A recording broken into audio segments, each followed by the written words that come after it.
What's up, guys? Ever wondered how amazing a 54-tooth ratchet kit might be in your DT Swiss hub? We'll let you know right now.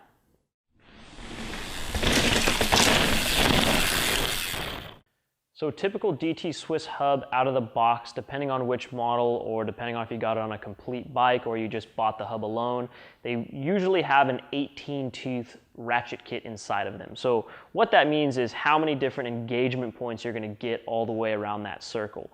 And the more engagement points, the less play, the less lag there is before the crank actually engages that wheel and starts driving it forward. So nicer hubs are going to have more engagement points, and this is more of a mountain bike thing. In the road bike world where you're worried about drag and resistance, that's kind of a little bit different of a deal. And the mountain bike space, that's not much of a concern. It's more about the engagement. So when you're on those quick climbs and rocks come up or you slip on a route and you need to have that immediate just boom, cranks right there, chain engages right away. That's where a high engagement hub really comes into play and makes a huge difference. So if you've been riding an 18-tooth or something similar maybe on another hub, most hubs that are moderately priced or below are typically less than 32 or 36 engagement points.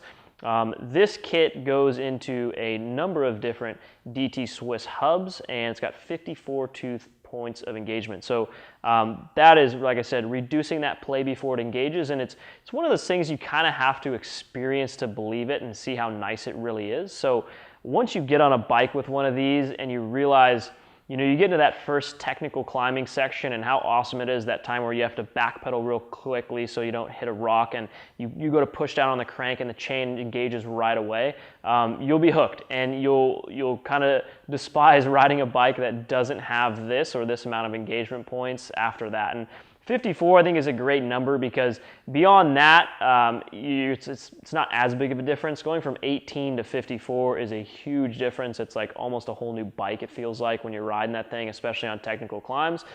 Going from 54 to, say, 120, which is what an Industry 9 hub would have, that is awesome, and there's obviously less play, but it's not as noticeable as going from 18 to 54. That's where you're really going to notice that instantaneous engagement that makes a huge difference in just the ride quality of that bike, especially on a technical climb.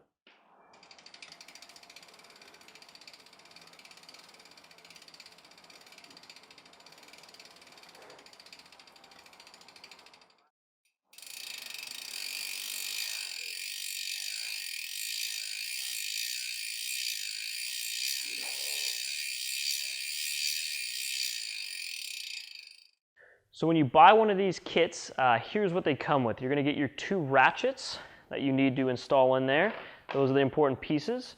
You get 2 springs and some special grease for the ratchets. You don't actually need anything particularly but the 2 ratchets. Those are the most important piece here. Your hub is already going to have these 2 springs, and it's probably going to be covered in grease, and you don't really need that much, and this is probably enough of this grease to last you about 500 of these changes. But it comes with it. This is good grease to have for other reasons as well. So when we swap these out, we put the new springs in there anyway. When you're taking it apart, pay attention. These springs do kind of taper down, so you want to make sure you put the springs in the correct orientation as they came out. So, pull the free hub body off real gently and slowly and pay attention to what orientation the springs are. Make sure everything's nice and clean in there. Get a little lubrication on everything and put it all back together. There's probably a number of good install videos you can find on it. It's a pretty simple thing to install. And these kits that they sell come with all the necessary parts, even the lubrication. Thank you guys for watching the video. I'd love if you could like, subscribe, and just check out our channel for other similar content. And stay tuned. We always make cool videos about mountain bike parts. Try to answer common questions in the mountain biking world and just talk about the latest and greatest products. But anyways, thank you guys for watching. I'm going to go ahead and drink some beer, eat some Funyuns, and look at pictures of Pamela Anderson.